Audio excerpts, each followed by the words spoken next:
IND विशेष में आपका स्वागत है। मैं हूं मनोज सैनी और आज आपको मिलवाने वाले हैं एक ऐसी शख्सियत से जिन्होंने भारतीय जनता पार्टी मध्य प्रदेश की कमान संभाली। उसके बाद कई रिकॉर्ड टूट गए और लगातार अब चर्चा का विषय यह होने लगा कि आखिर चल क्या रहा भारतीय जनता पार्टी के अंदर जो इतना बदलाव देखने को मिल रहे हैं।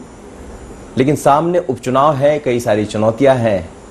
अब इन सब से कैसे दो चार होगी भारतीय जनता पार्टी और क्या प्लान है, तो चलिए आज आपको मिलवाता हूं भारतीय जनता पार्टी के प्रदेश अध्यक्ष बीडी शर्मा जी से। स्वागत है बीडी भाई आपका। उपचुनाव की दस्तक अब बिल्कुल दिखाई देने लगी और जिस तरह से आप लोग मैदान में नजर आ रहे हैं, भारतीय जनता पार्टी की क्या तैयारियां हैं? भारतीय जनता पार्टी मनोज जी एक 24 आवर लाइव ऑर्गेनाइजेशन है जी। और भारतीय जनता पार्टी केवल चुनाव में सक्रिय नहीं होता। भारतीय जनता पार्टी का कार्यकर्ता बूथ स्तर पर हमेशा सक्रियता के साथ सजग रहता है। वो अपनी सामाजिक भूमिका भी निभाता है जी। साथ में ही मैं ये कहूं कि राजनीतिक भूमिका में चुनाव से लेकर के किसी भी प्रकार के हमारे नियमित कार्यक्रम है भारतीय जनता पार्टी के, तो उन कार्यक्रमों के साथ चुनाव भी भारतीय जनता पार्टी में एक कार्यक्रम है, तो उसकी तैयारी अपने उस तंत्र के आधार पर हमेशा रहती है। इसलिए भारतीय जनता पार्टी में हम कहते हैं हम कार्यकर्ता आधारित हैं। कार्यकर्ता आधारित इसलिए है कि जमीन पर बूथ लेवल पर हमारा जो तंत्र है वो हमेशा सक्रिय रहता है और उसके आधार पर हमारी चुनाव की तैयारी व्यापक पैमाने पर नीचे तक हर स्तर पर है और उस दिशा में भारतीय जनता पार्टी बहुत तेजी से हमने उसको और गति देने का प्रयास किया है, जिससे इस चुनाव में हम बहुत अच्छे से अच्छे ज्यादा से ज्यादा सीटों को जीत सकें।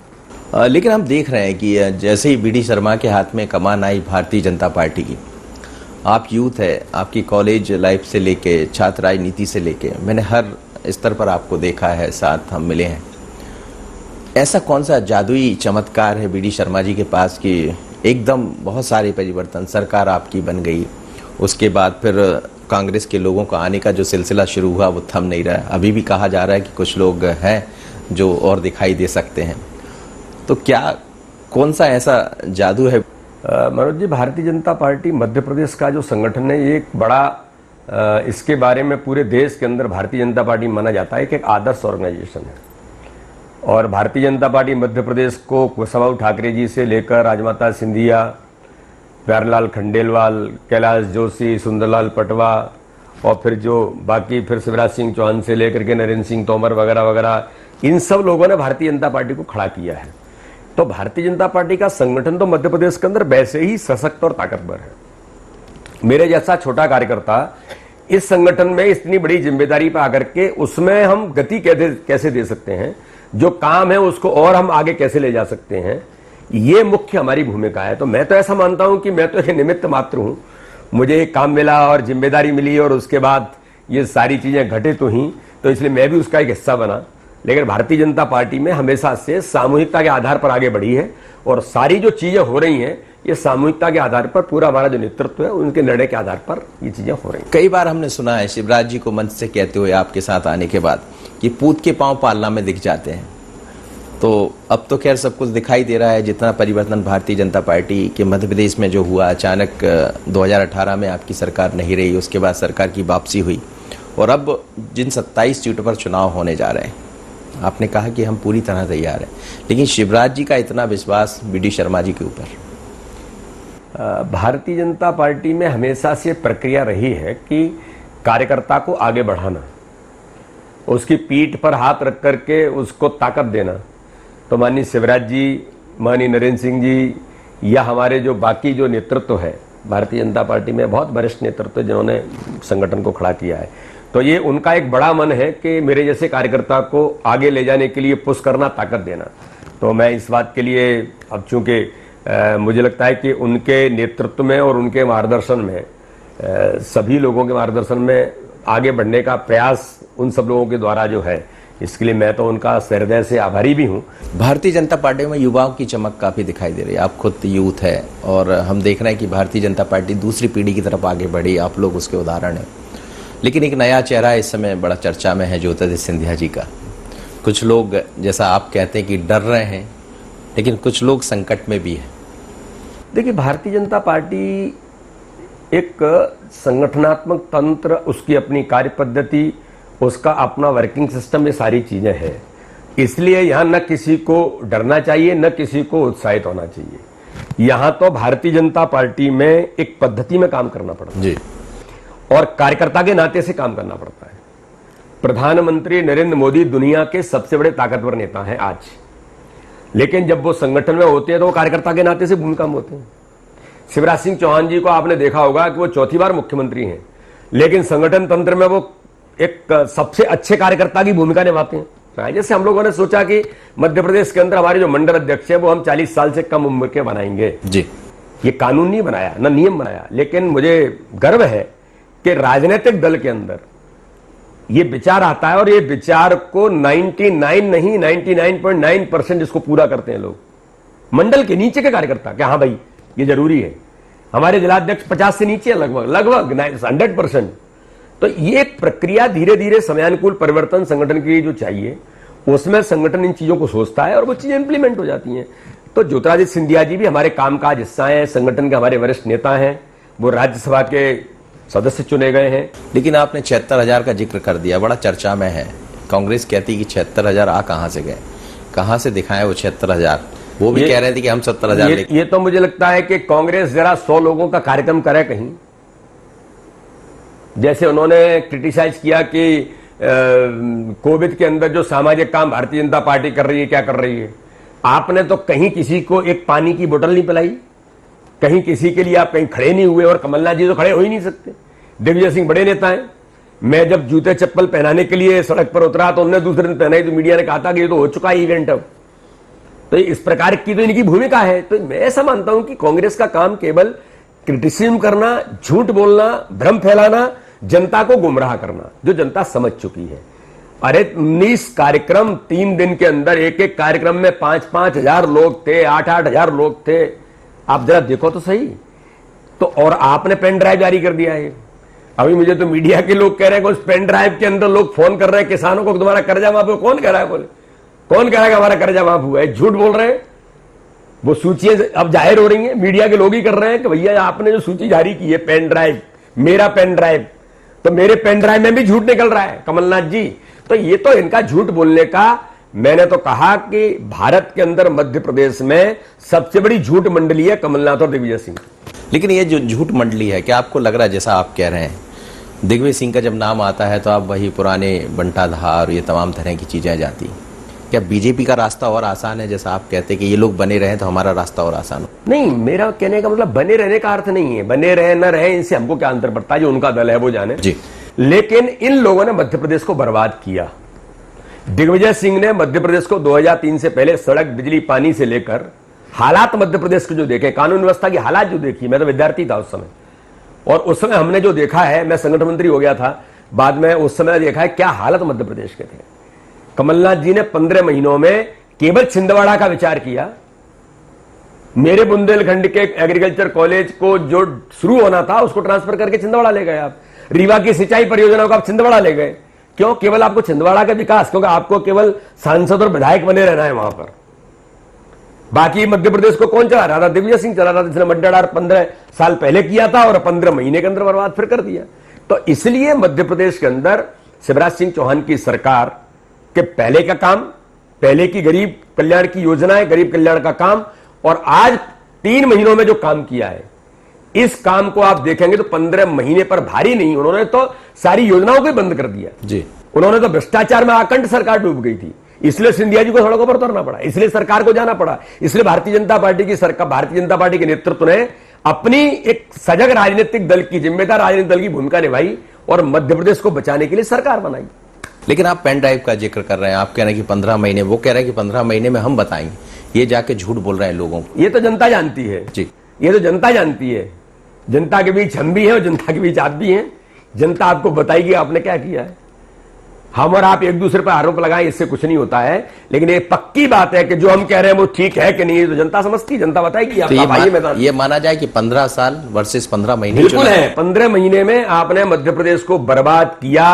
किसानों से, नौजवानों से, गरीबों से, माताओं बहनों से झूठ बोला, छल कपट किया, और उन वचन पत्र को आपने पालन नहीं किया। इसके लिए सिंधिया जी को सड़कों पर आना पड़ा, और मैं तो उनको धन्यवाद दूंगा।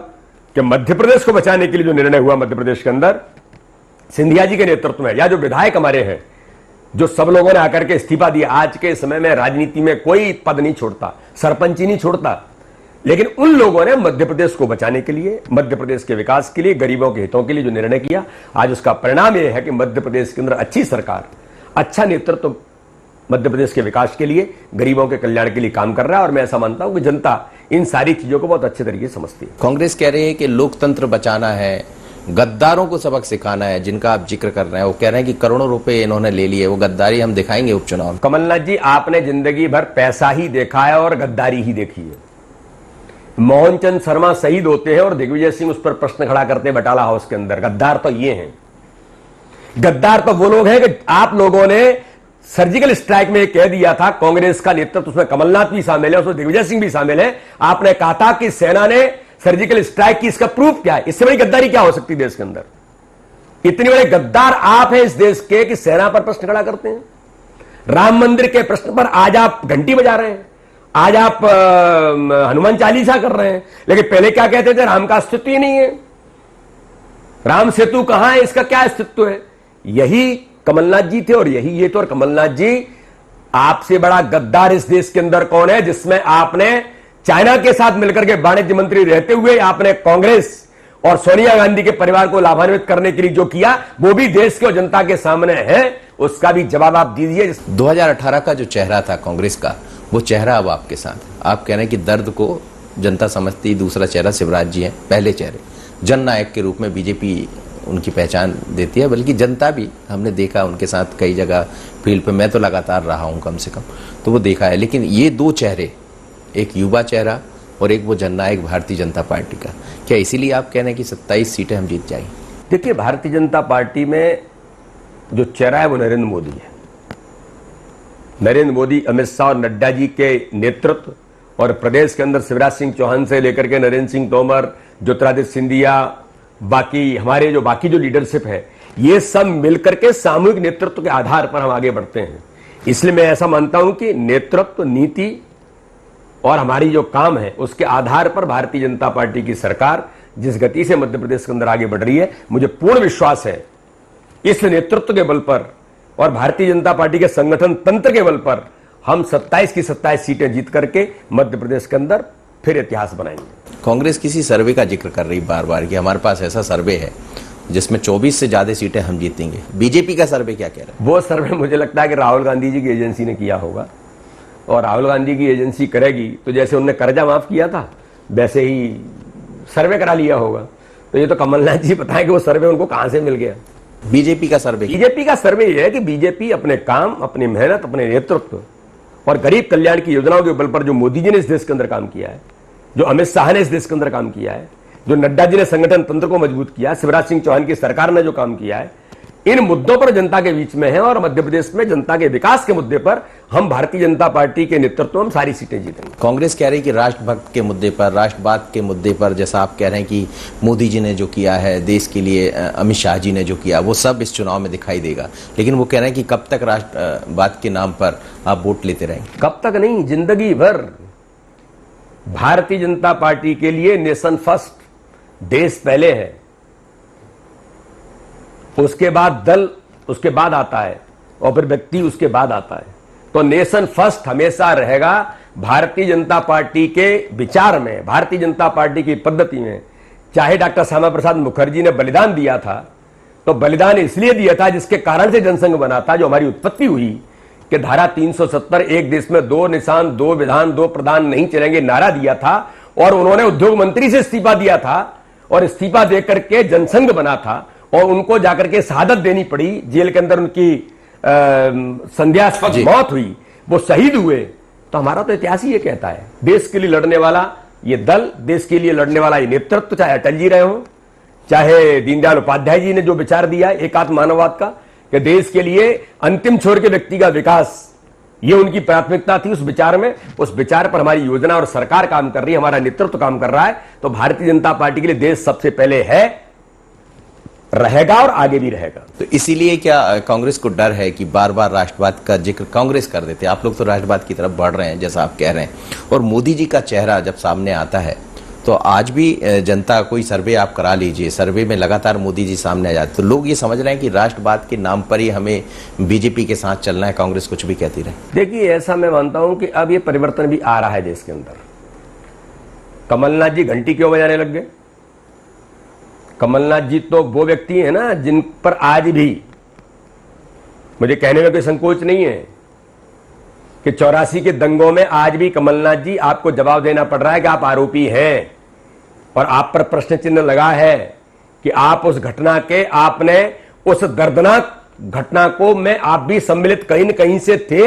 ये आज भी उस जांच आयोग का हिस्सा है। पंजाब के हमारे उस समाज वर्ग के लोग चिल्ला रहे हैं, तो आप तो वो हिस्सा थे, आपको देश से क्या लेना देना?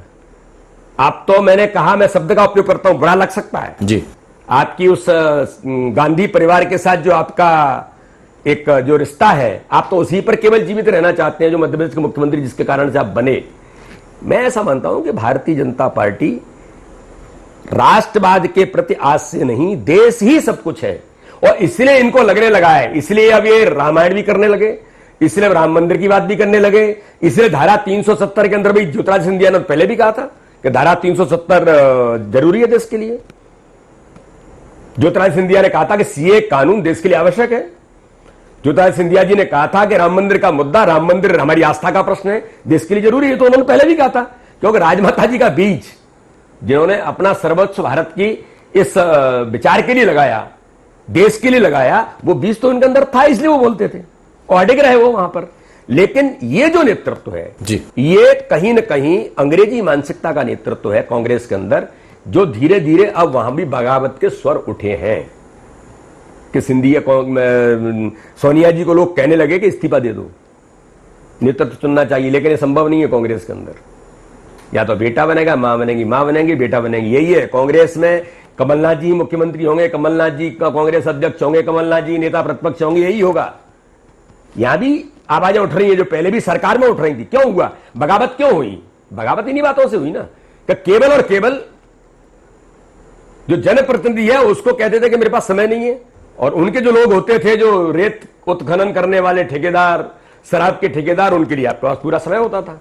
उसी का परिणाम था कि मध्य प्रदेश दुरावस्था की ओर गया, और जिसका परिणाम यह हुआ कि भारतीय जनता पार्टी की सरकार बनी, और आज एक सफलता के तौर पर शिवराज सिंह चौहान के नेतृत्व में कोविड को ही महामारी से निपटते हुए अच्छे से आज वो मध्य प्रदेश को आगे ले जाने का काम कर रहे हैं। ज्योतिरादित्य सिंधिया क्या पहले ही समझ गए थे कि मुझे इस विचारों में रंगना है, या इन विचारों की तरफ आप समझ गए थे कि लगातार जो बोल रहे थे 370 और ये सब सपोर्ट दिखाई दे रहा था, इसमें कुछ बातें चल रही थी, या विचार के कारण वो भारतीय जनता पार्टी के विचार से मिल गई? देखिए, ये तो क्या होता है कि राजनीतिक क्षेत्र में काम करने वाले जो लोग हैं उनका थॉट क्या है, प्रोसेस क्या है, ये उसके आधार पर उनके अंदर ये मन भाव थे। इसका अर्थ है इस विचार के प्रति कहीं ना कहीं देश के बारे में मंथन चिंतन कर रहे हैं। तो कांग्रेस को सोचना चाहिए था कि सिंधिया सीए का समर्थन क्यों कर रहे हैं, तो उनके मन भाव कहीं ना कहीं मिलते। तो आज भी ऐसे एक नहीं, लाखों लोग हैं, हजारों लोग हैं जो आज इस बात को भारतीय जनता पार्टी के नेतृत्व पर, नीति पर और हमारे कार्यक्रमों पर वो विश्वास करते हैं, हमारे विचार पर विश्वास करते हैं कि आप सत्य विचार तो यही है, देश के हित में काम करना। ज्योतिरादित्य सिंधिया लेकिन बड़े जल्दी विचारों को समझ गए। आरएसएस से जो संगठन है, कार्यालय है, वहां तक मिलने जा पहुंचे। जब वहां मिलने गए तो उसको लेकर भी दिग्विजय सिंह को दर्द हो। उन्होंने पूरा देखा है। देखिए, ज्योतिरादित्य सिंधिया जी आज से नहीं, राजमाता जी ने तो हमारे इस विचार को, हमारे इस संगठन को सींचा है। लेकिन अगर उनके पिताजी की बात करें, माधवराज सिंधिया भी जनसंघ से पहली बार सांसद बने थे, तो बीज तो पनप ही रहा था जो प्रस्फुटित हुआ है। तो अब ये जो बीज दिखाई दे रहा है, ये जो चेहरा चमकता हुआ दिखाई दे रहा है, लोग इसको भी आशा भरी उम्मीद से देखें। देखिए, हम सब मिलकर के भारतीय जनता पार्टी में शिवराज सिंह चौहान के नेतृत्व में मध्य प्रदेश को, भारतीय जनता पार्टी को आगे ले जाने का सब मिलजुल करके प्रयास करें। लेकिन दो नाम बड़े चर्चा में, जयभान सिंह और प्रभात झा साहब का, कि कहीं बीजेपी के अंदर भी ठीक नहीं चल रहा। जब आप लोग 76,000 लोगों को जोड़ रहे थे उस दौर में भी उन्होंने एक ट्वीट कर दिया, दो मुंह वाले साहब का जिक्र कर दिया, कांग्रेस ने इसको खूब उठाया। ऐसी कोई बात नहीं है। तो सामान्य तौर पर उन्होंने किसी के बारे में नहीं कहा, उन्होंने अपने कोई ट्वीट कर दिया होगा। उन्होंने कहा कि मैंने कोई किसी को लेकर के ऐसी बात नहीं की है ना। प्रभात झा तो लगे हुए पूरे काम में, और जयभान सिंह जी तो पूरे समय कार्यक्रम में थे और उन्होंने अच्छे से अप्रिशिएट भी किया सब चीजों को और काम में लगे। ऐसा भारतीय जनता पार्टी में कहीं कुछ नहीं। तो कांग्रेस ढूंढ रही क्या इसमें कुछ? कांग्रेस का तो काम ही दिन भर यही है, उनकी रिसर्च टीम एक ही काम करती है बस, कि बैठक में XYZ। तो हमारे यहाँ पद्धति है कि भाई इस बैठक में इनको बुलाना है, इस बैठक में उनको बुलाना है। तो अगर माना कि कोई कार्यकर्ता किसी उसके कारण से अपेक्षित नहीं है और वो नहीं है तो उस तक पहुंच जाते, क्यों आपको बैठक में नहीं बुलाया? वो तो यही काम कर रहे हैं, वो अपने काम नहीं कर रहे, वो अपने पास कुछ है नहीं, ना नेता है ना कार्यकर्ता बचे। ग्वालियर चंबल संभाग तो खाली हो गया पूरा। अभी मुझे मंदसौर के लोग कह रहे थे हम भी मंदसौर में हजारों लोग ज्वाइन करना चाहते हैं, सब जगह से जमीन खिसक गई है, न प्रत्याशी बचे न कार्यकर्ता बचे, न नेता, दो ही नेता है बस, कमलनाथ जी और दिग्विजय सिंह जी, जो एक पर्दे के पीछे रहना चाहते हैं और एक चल फिर नहीं सकते। तो स्थिति ऐसी मध्य प्रदेश की है कि मध्य प्रदेश में कमलनाथ जी कहते हैं कि मेरा संगठन से टारगेट है मेरा। अरे कमलनाथ जी, भारतीय जनता पार्टी के संगठन को टारगेट? भारतीय जनता पार्टी का एक एक कार्यकर्ता आपके लिए सक्षम है, बूथ पर बैठा हुआ कार्यकर्ता आपसे लड़ करके आपका हिसाब किताब कर देगा। मैं अपने कार्यकर्ता पर इतना विश्वास करता हूं कि बूथ का, मंडल का, नीचे का कार्यकर्ता उन्होंने तो कहा है अपनी सभा के अंदर, जो अंदर बैठक हो रही, वो खबर मैंने दिखाई है उस खबर को, उसमें उन्होंने कहा है कि आप संभल जाइए, नहीं तो अखिलेश को देखा है, मायावती को देखा है उत्तर प्रदेश में, वही हाल मध्य प्रदेश में हो जाएंगे। हाँ तो हो ना, मध्य प्रदेश भारतीय जनता पार्टी का सशक्त संगठन ताकत के साथ अपने मैदान में उतरा है और इस चुनाव में आपका हिसाब किताब कर देगा। संगठन की जब बात हो रही है बीडी शर्मा जी, तो फिर संगठन में कार्य समिति के सदस्यों की नियुक्ति और ये सब कई दिनों से मामला अटका हुआ, कब तक दिखाई देगा? जल्दी ही होगी, उसकी तैयारी पूरी हो गई है। किन्हीं कारणों से कोविड का हो गया, मैं भी प्रभावित हो गया, सामान्य मुख्यमंत्री जी भी हो गए, संगठन महामंत्री जी भी हो गए, हम जल्दी ही इससे निजात पाएंगे और सब लोग बाहर भी आ गए हैं और जल्दी ही कार्य समिति की घोषणा भी जल्दी होगी। इसमें भी कुछ खास दिखाई देगा क्या इस बार? अलग हट के कुछ ऐसे चेहरे भी दिखाई? मैंने कहा ना, समयानुकूल जो आवश्यकता है उसके अनुसार होगा। आज मध्य प्रदेश के काम को गति देने के लिए, मध्य प्रदेश के काम को सुदृढ़ बनाने के लिए जो आवश्यक है वो होगा। अभी तेजी से फसलों को लेकर बड़ी दिक्कत है। माननीय शिवराज जी भी गए, किसानों से मुलाकात भी की, कांग्रेस भी पहुंच रही मिलने, और वो ये कह रहे हैं कि जो पुराना कर्ज 26.5 तो हमने दे दिया, लेकिन जो बचा है क्या सरकार उसको माफ करेगी? दूसरा, किसानों की समस्या को लेकर शिवराज जी जमीन पर उतर गए, लेकिन कांग्रेस कह रही है हम भी जमीन पर जाकर। देखिए, शिवराज सिंह चौहान वो संवेदनशील नेतृत्व है कि हमेशा किसानों के लिए तत्पर और तैयार रहते हैं। बाढ़ आ गई तो पानी में कूद करके पहुंच गए, फसलों को नुकसान हुआ तो मैदान में उतर गए, अभी सोयाबीन को नुकसान हुआ खेतों में जाके उतर गए। भारतीय जनता पार्टी का नेतृत्व हमेशा से इस बात को लेकर के आगे बढ़ा है और बढ़ता रहेगा।